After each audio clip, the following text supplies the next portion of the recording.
a propósito del 8º centenario de Santo Tomás de Aquino y la cristiandad.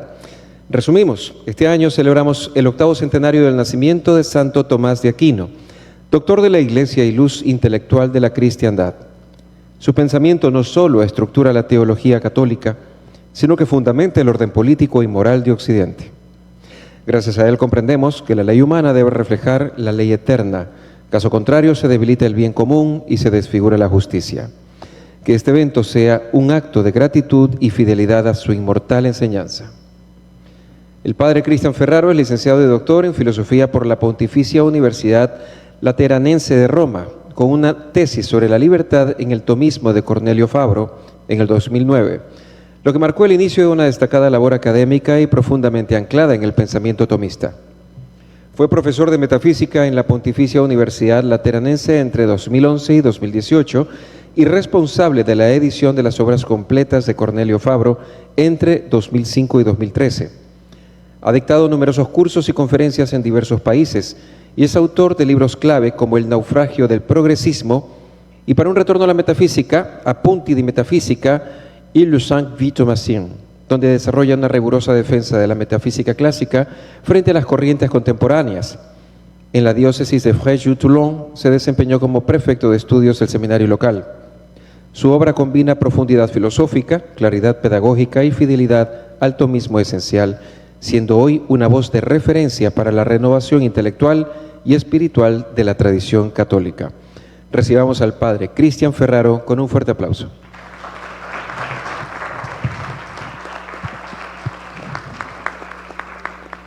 Bien, muchas gracias por la presentación, gracias Padre Federico por la invitación, a los organizadores, a quienes han hecho posible este congreso que espero sinceramente dará tantos frutos. Plantamos una primera semilla, pero esto va a crecer y va a dar frutos. Muchos están acostumbrados a comer cereales en el desayuno.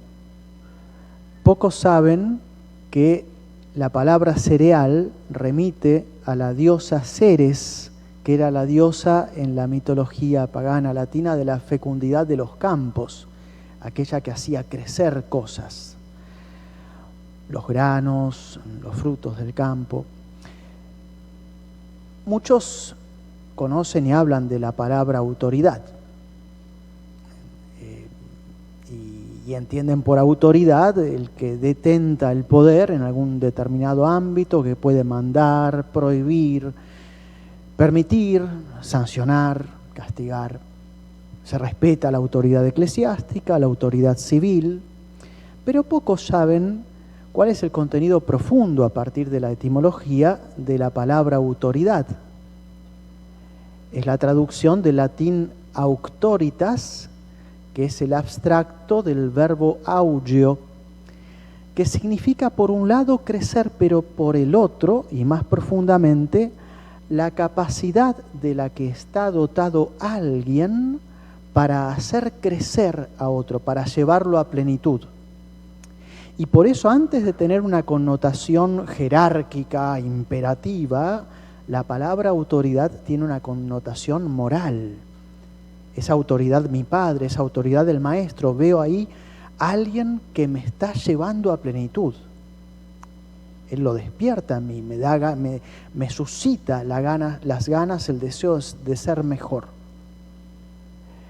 Y por eso parece oportuno justamente en este contexto, a causa del 8º centenario tomasiano que celebramos y en este contexto de este congreso y por la referencia a la cristiandad y porque los papas que se han referido a ella en renovadas ocasiones lo han hecho también tomando pie de y basándose en los escritos del doctor angélico Santo Tomás, por todo eso me ha parecido oportuno hablar brevemente de la autoridad doctrinal de Santo Tomás. Y lo haré mencionando 3 puntos. Primero, la autoridad que él se supo ganar. Cómo él obtuvo una autoridad moral, doctrinal muy importante, pero a partir del mismo. Después, en un segundo momento, la autoridad de respaldo con la que él cuenta, el respaldo que le da la Iglesia, que es no poco decir. Y en tercer lugar, la autoridad que le da el contenido mismo del pensamiento de Santo Tomás.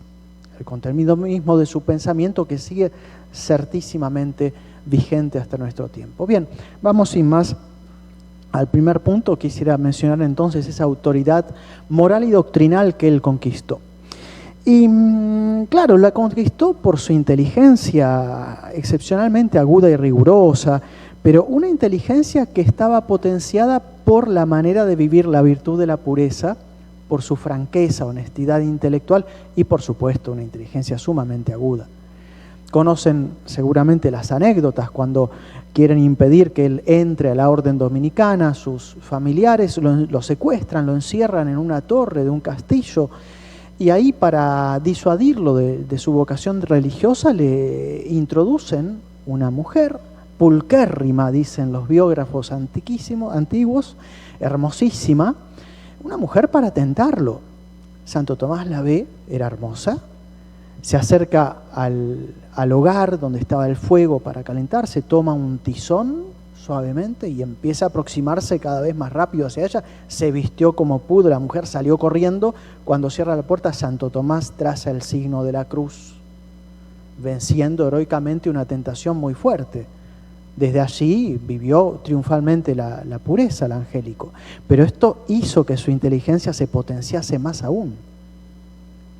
Al mismo tiempo está el tema de la humildad. Él cursaba en Colonia con San Alberto Magno, era su profesor, y estaba siempre calladito, sin decir mucho, tomaba notas en las clases a la manera que se hacía antiguamente, con esas tablillas que después se borraban, pero recordaba las cosas y no daba impresión de saber mucho. Un compañero, viendo que no intervenía, y el curso era sobre temas bastante complicados. San Alberto estaba comentando los textos de Dionisio, propiamente el libro de Dionisio acerca de los nombres de Dios, un texto abstruso, intrincado, difícil. Y claro, un compañero vio que Tomás no manifestaba mucho entusiasmo, como que no daba impresión, no transmitía la impresión de haber comprendido mucho, se ofrece a explicarle. Entonces poco a poco le empieza a explicar en los recreos, en momentos libres, el contenido del curso, hasta que este estudiante también empieza a titubear, no sabe bien, se queda ahí en un texto que no sabe cómo resolver y Santo Tomás le dice, y mira, ¿no será de esta manera? Claro, la solución que presentaba Santo Tomás era única y este estudiante se da vuelta y lo ve como si fuera un monstruo y no lo podía creer. Y se dio cuenta de cómo bajo la humildad sincera y auténtica se escondía un prodigio de saber. Y poco después, San Alberto Magno en las clases mismas, llega un momento en el que encuentra un texto muy, muy difícil. El lenguaje era críptico, muy escondido, difícil de penetrar. Y en ese momento, San Alberto dice, bueno, ¿alguno de los estudiantes quisiera decir algo sobre este texto? ¿Quién se anima? A ver, Tomás. Y Santo Tomás da su lectura del texto. Impresionante. San Alberto queda admirado y le dice, has hablado no como un estudiante, sino como un maestro. Y Santo Tomás se sintió incómodo, dice, simplemente dije lo que vi. Impresionante. Así que él se gana esa autoridad por esa manera de vivir la vida de la gracia y por esa inteligencia aguda con la que Dios lo dotó. Y eso tuvo repercusión en sus discípulos, en los que siguieron después sus clases. Hay un texto emblemático, muy ejemplar, que quisiera citar, del biógrafo Guillermo de Tocco, en el cual muestra el impacto que él causaba en sus estudiantes. Y esto es signo de la autoridad moral y doctrinal que tenía, cómo atraía, cómo llamaba al estudio a saber más. Dice así el texto, en sus clases proponía problemas nuevos, encontraba un modo claro y nuevo de resolver los problemas viejos y para solucionarlos aducía argumentos nuevos, de tal manera que nadie que lo haya oído enseñar cosas nuevas y despejar las dudas con nuevos argumentos hubiera podido dudar de que Dios lo había ilustrado con los rayos de una luz nueva. 6. Él mismo enseguida comenzó a tener un juicio tan certero que no podía dudar de enseñar y escribir los nuevos descubrimientos que Dios se había dignado inspirarle novedosamente. 8. Por eso, durante su bachillerato y al inicio de su magisterio, escribió sobre los 4 libros de las sentencias una obra de estilo técnico, de intelecto profundo, abierta a una mayor comprensión y enriquecida con nuevos artículos. Los 9 nuevo. Se menciona 9, esa es la palabra nuevo. Era algo completamente deslumbrante. Y entonces nos llama la atención, nos sorprende que la Iglesia haya respaldado esta autoridad. Hay numerosos textos, y tengo que ir abreviando. Todo católico de verdad, que más allá de su combate espiritual personal sabe de qué va la cosa, sabe perfectamente lo que significa que el magisterio de la Iglesia respalde a alguien. De hecho, no suele ocurrir. Y no suele ocurrir que cerca de 80 papas hayan hablado de la autoridad de Santo Tomás. Es caso único, nunca pasó esto. Y todo católico sabe que el Espíritu Santo guía a su Iglesia. Y entonces es el Espíritu Santo el que está hablando a partir del magisterio ordinario, repetido de los papas. Es muy fuerte esto. Quisiera mencionar algunos textos, simplemente abreviaré muchísimo para ir ya hacia el final, pero considero que es un aspecto muy importante. Juan 22, que es el que hace la bula de canonización, dice: Santo Tomás iluminó más a la Iglesia que todos los otros doctores. San Agustín, San Juan Crisóstomo. En sus libros aprovecha más el hombre en un solo año que en el estudio de los demás durante toda la vida. Esto lo dice un papa, y en un texto solemne. 20 años después, Inocencio VI declararía: si se exceptúa la doctrina canónica, la enseñanza de la Biblia, la de Santo Tomás, excede a todas en la propiedad de las palabras, en el estilo y modo de hablar, en la verdad de las sentencias, de tal manera que a los que las siguiesen y defendiesen, jamás se los verá fuera de las vías de la verdad, y que aquellos que la impugnan serán siempre tenidos por sospechosos acerca de ella. Uno que se aleja de Santo Tomás, no podemos extendernos mucho más, no quisiéramos repetir en este momento las conocidas declaraciones de la encíclica de León XIII, Eterni Patris, ya hemos oído unas referencias, cuyos encomios al angélico son por todos conocidos. Sin mencionar algunos papas del siglo XX, San Pío X retoma las recomendaciones de los predecesores e insiste: por lo que hace al estudio, queremos y con todo encarecimiento mandamos que se establezca la filosofía escolástica como fundamento de los estudios sagrados. Claro, alguien podría decir: bueno, la escolástica, no dice Santo Tomás. Y el Papa añade: y en este punto principal entiéndase que al mandar el estudio de la escolástica, nosotros nos referimos singularmente a la que dejó en herencia Santo Tomás de Aquino, acerca de la cual queremos que siga en todo su vigor cuanto fuera impuesto por nuestro antecesor. Y si fuera necesario, León XIII, lo renovamos y lo confirmamos y mandamos que por todos sea estrictamente observado. Ya podrá sospechar el auditorio cuánta obediencia sincera se ha rendido a las manifestaciones explícitas de los papas. Si se hubiera dado obediencia sincera, no nos encontraríamos en esta debacle alarmante a nivel doctrinal, de teología moral, de pastoral, de liturgia que impera en nuestro tiempo. Y sí quisiera mencionar, porque alguien podría tener la tentación de decir, bueno, pero esto eran los papas de antes, ahora cambió la época, estamos en otra cosa, ¿no? El Concilio Vaticano II, en el documento dedicado a la formación de los sacerdotes, Optatam Totius 16 y 17, dice explícitamente que la formación en la teología debe hacerse tomando a Santo Tomás como maestro. Y eso no solo que está en el Concilio Vaticano II, la primera vez que un concilio ecuménico dice que hay que seguir a un teólogo y filósofo en concreto, primera vez. El Concilio Vaticano II está lejos de ser obedecido, sino que además esto tiene repercusiones en el Código de Derecho Canónico. En el número 251 explícitamente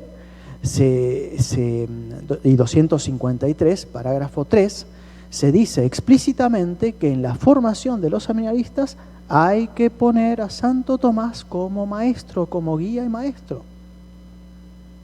Es decir, la Iglesia no manda que todo el mundo tiene que ser tomista, pero sí manda que en la formación de los sacerdotes se tenga a Santo Tomás como maestro. Y quien no lo hace, no obedece a la Iglesia. Y el lugar en donde esto no se hace, no obedece al concilio. Y las consecuencias son graves. Se entiende entonces con cuánto dolor Juan Pablo II se lamentara en la Fides et Ratio, diciendo: si en diversas circunstancias ha sido necesario intervenir sobre este tema, reiterando el valor de las intuiciones del doctor Angélico e insistiendo en el conocimiento de su pensamiento, sea debido a que las directrices del magisterio no han sido observadas siempre con la deseable disponibilidad. Y añade en el número 97, como ya he dicho, el intellectus fidei, la penetración intelectual de la fe, o sea, la teología, necesita la aportación de la filosofía essendi, la filosofía del ser. Y dice, un poquito antes, la filosofía de Santo Tomás es la filosofía del ser. Inequívoco. Y esto nos remite al último punto. Porque alguien podría decir, bueno, sí, pero hay muchas filosofías y hay muchas maneras de hacer teología y estamos en el siglo XXI, ¿qué tiene que enseñarnos a nosotros un medieval? Claro, algunos incluso toman la figura de Santo Tomás como un ejemplo lejano y dicen, así como él hizo una síntesis entre la fe y la razón en su época, entre la fe y la cultura de su época, tendríamos que hacer nosotros una síntesis entre la fe y la razón de nuestra época y la cultura de nuestra época. Pero no es eso. Eso es falso. Claro, sí, eso en parte es verdad, pero no se reduce todo a eso. El punto clave es que las enseñanzas, el contenido doctrinal del pensamiento de Santo Tomás es perennemente válido. Un texto, un fragmento de la encíclica Fides et Ratio se llama La novedad perenne del pensamiento de Santo Tomás. Tiene una validez perenne, es para siempre. Son conquistas del pensamiento. Y menciono, sin desarrollarlas, simplemente dos. La noción de ser que descubre Santo Tomás no llegó a sospecharla ni de lejos Aristóteles. No hubo nadie en toda la historia del pensamiento que haya presentado una noción de ser al nivel de profundidad de Santo Tomás. Los grandes físicos del siglo XX, Einstein, Lemaitre, los mecánicos cuánticos, los físicos de la mecánica cuántica, Schrödinger, Heisenberg, comparados con el nivel de profundidad de Santo Tomás, son niños de escuela primaria. Y esta noción de ser de Santo Tomás se expande en su reivindicación de la libertad de la persona, que él defendió como nadie nunca supo defender, a un nivel de radicalidad, pero inalcanzado e insuperable. Y por eso, y concluyo, Ciertamente, Santo Tomás, con su pensamiento y estos aportes, tiene algo que decir siempre, y es decisivo para construir una sociedad verdaderamente humana y una sociedad auténticamente cristiana. Es Él quien nos permite defender los derechos de la persona, que no le vienen por decisión del Estado, por la aplicación de una mayoría democrática, sino que están anclados en el ser de la persona, se expanden en su libertad y reclaman el reconocimiento de algo que antecede a las estructuras estatales. Y por eso Santo Tomás constituye ciertamente una referencia, un bastión para toda tentativa de construcción de una cristiandad. Muchas gracias.